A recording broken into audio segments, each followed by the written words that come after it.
মেয়েরা, আগের দিন তোমাদের আমি সিরাজদৌল্লা নাট্যকার শচীন্দ্রনাথ সেনগুপ্তের সিরাজদৌল্লা নাটকটি, যার দ্বিতীয় অঙ্কের প্রথম দৃশ্য তোমাদের পাঠ্য, সেটির একটি ভূমিকা তোমাদের সামনে রেখেছিলাম। আজকে আমরা নাটকটা পড়া শুরু করব। আমি বলবো প্রত্যেকে তোমাদের বইগুলো সামনে রাখো, বইয়ের পাতা খোলো, যেখানে রয়েছে 83 পাতা, যেখান থেকে শুরু হচ্ছে। আমি নাটক পড়ব, পড়ে পড়ে আমি তোমাদের বোঝাবো। যদিও আমি নাটক এইভাবে পড়ানোর পক্ষপাতী নই, কারণ আমার মনে হয় নাটক সবসময় পড়াতে হয় চরিত্রগুলো বিভিন্ন জন পড়বে, তবেই কিন্তু নাটক পড়ানোর আসল মাধুর্য। কিন্তু কি করা যাবে, এখন তো আমি বক্তা আর তোমরা শ্রোতা, সুতরাং এইভাবেই রসকসবিহীনভাবেই আমাদের পড়তে হবে। আগের দিন আমি সিরাজদৌল্লা সম্পর্কে বলেছিলাম এবং এটাও বলেছিলাম যে কিভাবে ইস্ট ইন্ডিয়া কোম্পানির সাথে হাত মিলিয়ে তার একদা অতি বিশ্বস্ত এবং অনুগত সেনাপতি মির্জাফর কীভাবে কোম্পানির সাথে হাত মেলাচ্ছে এবং সিরাজদৌল্লার সাথে একটা যুদ্ধের একটা পরিস্থিতি সৃষ্টি হচ্ছে, সেটা কিন্তু আমরা আগের দিন আলোচনা করেছিলাম। সেই প্রসঙ্গে আমরা জেনেছিলাম যে কাশিম, এই নাটকের প্রথম অংশে কি রয়েছে, অর্থাৎ কাশিমবাজার কুঠিতে, মুর্শিদাবাদে কাশিমবাজার কুঠিতে ইংরেজদের সঙ্গে ষড়যন্ত্র হচ্ছে। সেই ষড়যন্ত্রের কথা গুপ্তচর ফেজি বাই, যিনি হলেন মোহনলালের ভগিনী মাধবীলতা, যাকে আমরা জেনেছিলাম যে পর্তুগিজরা তাকে অপহরণ করেছিল এবং পরবর্তীকালে তিনি ফেজি বাই নামে পরিচিত হন এবং তাকে কি করা হয়েছিল, তাকে গুপ্তচর হিসাবে প্রেরণ করা হয়েছিল। তিনি কিন্তু গোলাম হোসেনের সাথে গোলাম হোসেনকে জানান, গোলাম হোসেন যিনি সিরাজদৌল্লার একান্ত অনুগত ভৃত্য ছিলেন, তাকে একান্ত অনুগত সঙ্গী ছিলেন, তাকে জানান যে কিভাবে ষড়যন্ত্র চলছে সিরাজের বিরুদ্ধে। তারপরেই সিরাজ কাশিমবাজার কুঠি আক্রমণ করেন এবং ওয়াটসকে সেখান থেকে নিয়ে আসেন। তারপরেই কিন্তু এই নাটক শুরু হচ্ছে। প্রসঙ্গত আমি আলীনগরের যুদ্ধ, কলকাতার যুদ্ধ, আলীনগর সন্ধি, সেইটার কথা বলেছিলাম। আজকে আমরা সেই জায়গাটাই ভালো করে পড়ব। প্রত্যেকে দেখো, সিরাজদৌল্লা শচীন্দ্রনাথ সেনগুপ্ত। দরবার কক্ষ। সিরাজ সিংহাসন উপবিষ্ট, কর্মচারীরা যথাস্থানে উপবিষ্ট। সভাসদদের মাঝে মির্জাফর, মোহনলাল, মীরমদন রায়দুর্লভ একদিকে, অন্যদিকে রাজবল্লভ, জগৎ শেঠ, ওয়াটস, মসিয়েলা দণ্ডায়মান। গোলাম হোসেন যথারীতি নবাবের পায়ের কাছে বসিয়া আছে। সিরাজ, ওয়াটস ইওর এক্সেলেন্সি। সিরাজ, কলকাতা জয়ে আমি যখন যাত্রা করি তখন তুমি আমার সঙ্গেই ছিলে, সুতরাং কলকাতা জয়ের ইতিহাস তুমি জানো। আমরা পড়েছিলাম যে 1756 খ্রিস্টাব্দে, 1756 খ্রিস্টাব্দে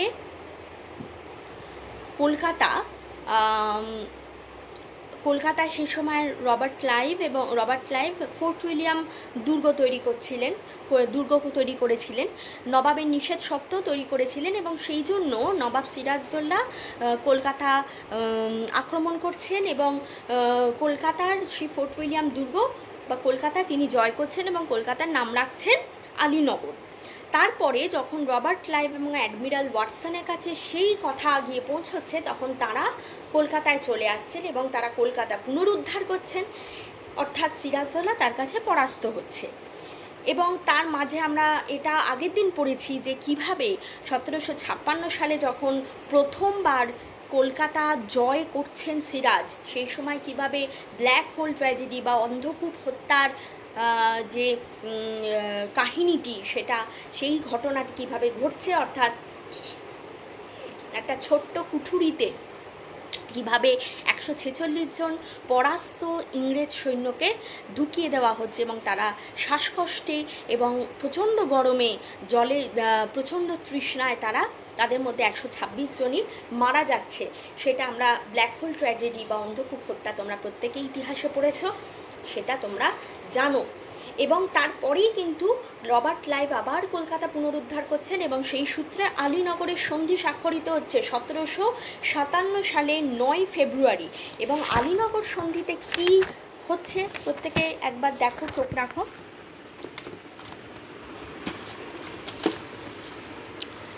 রবার্ট ক্লাইভ এবং বাংলার নবাব মির্জা মুহাম্মদ সিরাজদৌল্লার মধ্যে এই সন্ধি হয়। আমরা পড়েছিলাম মির্জা মুহাম্মদ সিরাজদৌল্লা তার প্রকৃত নাম, আমরা তাকে সিরাজদৌল্লা বলে চিনি। মুঘল বাদশাহের ফরমানের ভিত্তিতে মুঘল বাদশাহ ফারুকশিয়ার তারা একটা দস্তক বলে একটি ফরমান ছিল, যেখানে ইংরেজরা তাদের অভ্যন্তরীণ বাণিজ্য নিঃশুল্কভাবে করতে পারত, অর্থাৎ কোনো ডিউটি ট্যাক্স লাগতো না। সেটা কিন্তু প্রথমবার কলকাতা জয়ের পর নবাব সিরাজদৌল্লা বন্ধ করে দিয়েছিলেন। কিন্তু কলকাতা পুনরুদ্ধারের পর যে আলীনগর সন্ধি হচ্ছে, ভালো করে শুনবে, কলকাতা জয়ের পুনরুদ্ধারের পর, ইস্ট ইন্ডিয়া কোম্পানি কর্তৃক পুনরুদ্ধারের পর যে আলীনগর সন্ধি স্বাক্ষরিত হচ্ছে, সেখানে কিন্তু নবাব ফারুকশিয়ারের সেই দস্তক ফিরে আসছে। অর্থাৎ মুঘল বাদশাহ ফারুকশিয়ারের ফরমানের ভিত্তিতে অভ্যন্তরীণ বাণিজ্যের উপর যে সুবিধাগুলি পূর্বে ছিল, অর্থাৎ সেই যে নিঃশুল্ক অভ্যন্তরীণ বাণিজ্য, সেইগুলি আবার দেওয়া হলো। কলকাতার দুর্গ মেরামতের পারমিশন দেওয়া হলো। সিরাজ দ্বারা ইংরেজদের যা ক্ষতি হয়েছিল সেগুলো পূরণ করে দেওয়ার জন্য নবাবকে বলা হলো। টাকশালে পুনরায় মুদ্রা তৈরির ক্ষেত্রে কোনো বাধা রইল না। টাকশালে তারা মুদ্রা তৈরি করছিল ইস্ট ইন্ডিয়া কোম্পানি, সেটাতে কিন্তু আর কোনো বাধা থাকছে না। কিন্তু বলা হলো ফরাসি ও ইংরেজদের মধ্যে শান্তি বজায় রাখতে হবে। কিন্তু ইংরেজরা সেই শর্ত অমান্য করে এবং ফরাসি ঘাঁটি চন্দননগর দখলের চেষ্টা করে। এর ফলে নবাব সিরাজ ক্ষিপ্ত হন এবং যুদ্ধকালীন পরিস্থিতির সৃষ্টি হয়। আমরা এরপরে সেটাই পড়ব, প্রত্যেকে দেখো। জানে ইয়োর এক্সেলেন্সি ওয়ার্ডস বলছে, সিরাজ, আলীনগরে তোমাদের কোম্পানির সঙ্গে যে সন্ধি হয় তার শর্তও তোমার জানা আছে, যে শর্তের কথা আমি তোমাদের এখনই বললাম। তোমাদের কোম্পানি সন্ধির সকল শর্ত যাতে রক্ষা করে তারই জন্য প্রতিভূরূপে তোমাকে মুর্শিদাবাদ রাখা হয়েছে। কোম্পানি সন্ধির শর্ত রক্ষা না করলে যুদ্ধ ঘোষণার আগেই তোমাকে আমরা তোপের মুখে উড়িয়ে দিতে পারি, জানো। অর্থাৎ স্বাভাবিকভাবেই যা শর্ত ছিল সব শর্ত মেনে নেওয়া হয়েছিল, তার পরিবর্তে কি শর্ত ছিল না, শান্তি বজায় রাখতে হবে। সেটা কিন্তু ইংরেজরা করছে না, তারা কিন্তু আবার ফরাসিদের ঘাঁটি চন্দননগর দখলের জন্য চেষ্টা করছে। তার ফলে কিন্তু রাজা নবাব সিরাজ রুষ্ট হচ্ছেন এবং তিনি কি বলছেন না, তোমার এই যে সন্ধি শর্ত লঙ্ঘিত হচ্ছে তার জন্য তোমাকে আমরা আগেই তোপ মানে কামানের সামনে রেখে উড়িয়ে দিতে পারি। ওয়ার্ডস, জানে ইয়োর এক্সেলেন্সি, তুমি প্রস্তুত হও, আমি জানিলাম না আমাদের অপরাধ। ওয়ার্ডস এমন একটা ভাব করছে যেন সে বুঝতেই পারছে না কি হলো। তোমাদের অপরাধ সভ্যতার শিষ্টাচারের সীমা অতিক্রম করেছে। অর্থাৎ ইংরেজরা ব্রিটিশরা নিজেদের সভ্য দেশ বলে দাবি করত, কিন্তু সাম্রাজ্যবাদী লোলুপতার যে ক্ষেত্রে, সেই ক্ষেত্রে কিন্তু তারা কোনোদিনই শিষ্টাচার মানেনি, তারা কোনোদিনই সভ্যতার যে সীমা, সেই সীমার মধ্যে থাকেনি, সভ্যতাকে তারা উল্লঙ্ঘন করেছে বারে বারে।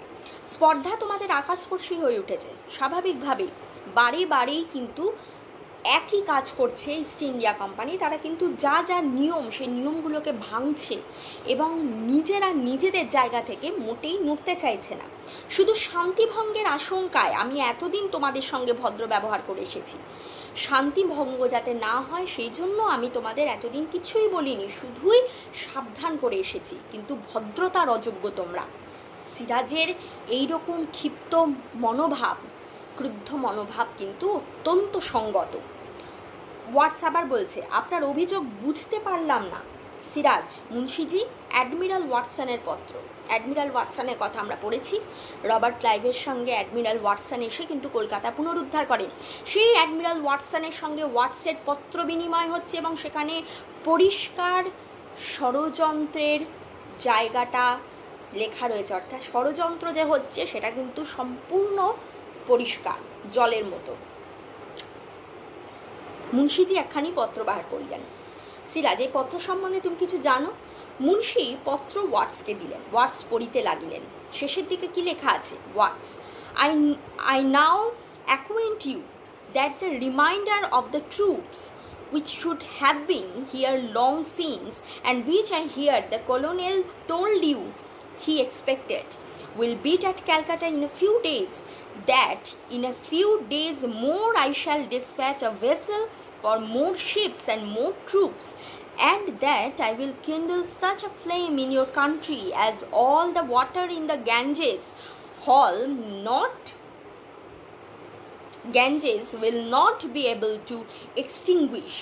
সিরাজ, মুন্সিজি এই পত্রের মর্ম সভাসদদের বুঝিয়ে দিন। মুন্সিজি কি? মুন্সিজিরা ট্রান্সলেট করতেন, তারা সমস্ত যে লেখালেখির কাজগুলো করতেন এবং তিনি কিন্তু বুঝিয়ে দিয়েছেন, সেক্রেটারি এক প্রকার। মুন্সি পত্র লইয়া বাংলা তর্জমা শুনাইলেন, অর্থাৎ বাংলা অনুবাদ করে শোনালেন। কর্নেল ক্লাইভ যে সৈন্যের কথা উল্লেখ করিয়াছিলেন তাহা শীঘ্রই কলকাতায় পৌঁছিবে। তাহলে এই সৈন্য কারা? কারা এই সৈন্য? আমি 70 আরেকখানা জাহাজ মাদ্রাজে পাঠাইয়া সংবাদ দিব যে আরও সৈন্য এবং আরও জাহাজ বাংলায় আবশ্যক। যে সময় প্রথমবার যে সময় সিরাজ কলকাতা আক্রমণ করেছিলেন সেই সময় কিন্তু এই রবার্ট ক্লাইভ এবং অ্যাডমিরাল ওয়াটসন তারা মাদ্রাজে ছিলেন এবং মাদ্রাজ থেকে এই সৈন্য বলো বা যাবতীয় যা কিছু উপকরণ যুদ্ধের সবই কিন্তু আসছে জাহাজে করে। আরও সৈন্য এবং আরও জাহাজ বাংলায় আবশ্যক। বাংলায় আমি এমন আগুন জ্বালাইব, এমন আগুন জ্বালাবার অর্থ কী? যুদ্ধকালীন পরিস্থিতি সৃষ্টি আমরা বুঝতেই পারছি, যাহা গঙ্গার সমস্ত জল দিয়াও নিভানো যাইবে না। কি ভয়ঙ্কর ষড়যন্ত্র! সিরাজ, ওয়াটস এই ভীতি প্রদর্শনের অর্থ কী? ওয়াটস, অ্যাডমিরাল একথা লিখিয়াছেন কেন আমি বুঝি না। ওয়াটস এমন একটা ভাব যে তাই সে কিছুই জানে না। সিরাজ, আমি বুঝিয়ে আমি দিচ্ছি। মুন্সিজি ওয়াটসের পত্র। মুন্সি পত্রখানা বাহির করিলেন। আপনিই পড়ুন, ওর হাতে দেবেন না। আচ্ছা, ওকে একবার দেখিয়ে নিই, বলতে পারো যে তোমার হাতের লেখা নয়। অর্থাৎ ওয়াটসন ওদিকে পত্র দিচ্ছে, এদিকে ওয়াটসের হাতের লেখা আমরা পাচ্ছি আরেকটা পত্র। ওয়াটস, হ্যাঁ আমি লিখিয়াছি, পড়ুন Munshiji. It is impossible to rely upon the nawab and it will be wise to attack Chandannagar. নবাবের উপর নির্ভর করা অসম্ভব, চন্দননগর আক্রমণ করাই বুদ্ধিমানের কাজ। অর্থাৎ যেটা আমি বললাম আলীনগর সন্ধিতে যেটা ছিল যে শান্তিভঙ্গ হবে না, ফরাসি এবং ইস্ট ইন্ডিয়া কোম্পানি কিন্তু একে অপরের শান্তিভঙ্গ করতে পারবেন না, কিন্তু সেই একইভাবে কিন্তু ইংরেজরা চন্দননগর আক্রমণ করছে, যেটা নবাবের ক্রোধের কারণ ছিল। সিরাজ, তোমাদের অভদ্রতার ঔদ্ধত্যের আরও পরিচয় চাও? জেনে রাখো, তাও আমি দিতে পারি। আমার সভাসদরা, আমার স্বদেশীয়রা তারস্বরে ঘোষণা করে আমি নির্বোধ, অত্যাচারী, বিলাস সর্বস্ব, কিন্তু আমি যে সকলের শয়তানির সন্ধান রাখি তার সামান্য পরিচয় আজ দিয়ে রাখলাম। অর্থাৎ তোমরা আমাকে যা ভাবছো আমি কিছুই জানি না, কিছুই বুঝি না, তা কিন্তু নয়। বিলাসের মধ্যে কিন্তু আমি শুধু ডুবে থাকি না, আমি অত্যাচারী হতে পারি, কিন্তু সমস্ত ষড়যন্ত্রের খবর আমার কানে চলে আসে। তুমি ওয়াটস, তুমি আমারই দরবারে স্থান পেয়ে আমার সভাসদদের আমারই বিরুদ্ধে উত্তেজিত করো। কলকাতায় ইংরেজদের উপদেশ দাও আমারই আদেশ লঙ্ঘন করে কাজ করতে। জানো এর শাস্তি কী? অর্থাৎ ইংরেজদের প্রতিনিধি হিসাবে ওয়াটস সিরাজের সভায় ছিলেন এবং তিনি কিন্তু সমস্ত গোপন খবর পাচার করছিলেন। কাদের কাছে? না, ইংরেজদের কাছে। Watts, punish me your excellency if you will, I can only say that I have done my duty. আমি আমার কর্তব্য পালন করেছি। আপনার যদি মনে হয় আপনি আমার শাস্তি দিতে পারেন। এই মুহূর্তে তুমি আমার দরবার ত্যাগ করো, ভবিষ্যতে আর কখনো এই দরবারে তুমি স্থান পাবে না। তোমার কোম্পানি যদি সদ্ব্যবহার দিয়ে আমাকে আবার খুশি করতে পারে, তা হলো কোম্পানির প্রতিনিধি হিসাবে কোনো সচ্চরিত্র ইংরেজকে আমি দরবারে স্থান দেবো, তোমাকে নয়, আর তাও এখন নয়। যাও, যদি পরবর্তীকালে ভালো কাজ করে তোমরা আমার মন জয় করতে পারো, তবেই আমি অন্য কোনো ইংরেজকে আমার দরবারে স্থান দেব, কিন্তু তোমাকে দেব না। ওয়াটস, ফেয়ারওয়েল ইয়োর এক্সেলেন্সি। নবাবকে কুর্নিশ করিয়া ওয়াটস বাহির হয়ে গেলেন। রাজবল্লভ, জাহাপনা, একটু অপেক্ষা করুন রাজা। মোসিয়েলা ফরাসিদের প্রতিনিধি। At your command your Excellency.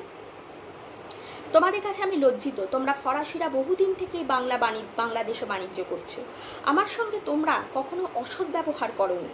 ইংরেজদের সঙ্গে তোমাদের বিবাদ আজকাল নয়, আর এ দেশের কোনো ব্যাপার নিয়েও নয়। সাগরের ওপারে তোমরা পরস্পরের টুটি চিপে মারলেও আমার কিছু বলবার থাকে না। আমার রাজ্যে তোমরা শান্ত হয়ে থাকোই আমার কামনা। আবার সে আলীনগরের সন্ধির কথাই চলে আসছে। ইংরেজরা আমার সম্মতি না নিয়ে চন্দননগর অধিকার করেছে। সমস্ত ফরাসি বাণিজ্যকুটি তাদের ছেড়ে দেওয়া হোক এই মর্মের দাবি উপস্থিত করেছে। তোমরা প্রতিকারের আশায় আমার কাছে উপস্থিত হয়েছ। Monsieur Law, we have always sought of your protection your excellency. আমরা সবসময় আপনার প্রতিরক্ষা আশা করি। কলকাতা জয় আর পূর্ণিয়া শওকত জং সেই ঘাসেটি বেগম মনে আছে? তার বোনের ছেলে শওকত জংয়ের সঙ্গে সংগ্রামে আমার বহু লোকক্ষয় ও অর্থ ব্যয় হয়েছে। আমার মন্ত্রিমণ্ডলও যুদ্ধের পক্ষপাতী নন। এরূপ অবস্থায় তোমাদের প্রতি আমার অন্তরের পূর্ণ সহানুভূতি থাকা সত্ত্বেও আমি তোমাদের জন্য ইংরেজদের সঙ্গে বিবাদে প্রবৃত্ত হতে পারি না। এখনও কিন্তু সিরাজ যুদ্ধ চাইছেন না, মাথায় রাখতে হবে। তিনি কিন্তু শান্তিপূর্ণ পথে এগোতে চাইছিলেন, কিন্তু ইংরেজরা তা হতে দেয়নি। আমার এই অক্ষমতার জন্য তোমরা আমাকে ক্ষমা করো। আজ এই পর্যন্তই আমি রাখলাম। পরের দিন আমরা বাকি বেশ খানিকটা পড়ব এবং কিছু জিনিস আমি তোমাদের লিখিয়ে দেব, দরকারি জিনিস। এই অংশটা খুবই গুরুত্বপূর্ণ ষড়যন্ত্রের প্রেক্ষাপটটাকে সামনে তুলে ধরার জন্য। এরপরে অংশে অন্য জিনিস আছে, সেটা আমরা সেই জন্য পরের দিন আবার শুরু করব। আজকে এই পর্যন্তই রইল। আলীনগরের সন্ধি আশা করি প্রত্যেকে দেখেছো। আবার আমি একবার ধরছি লেখাটার দিকে, একবার দেখে নাও।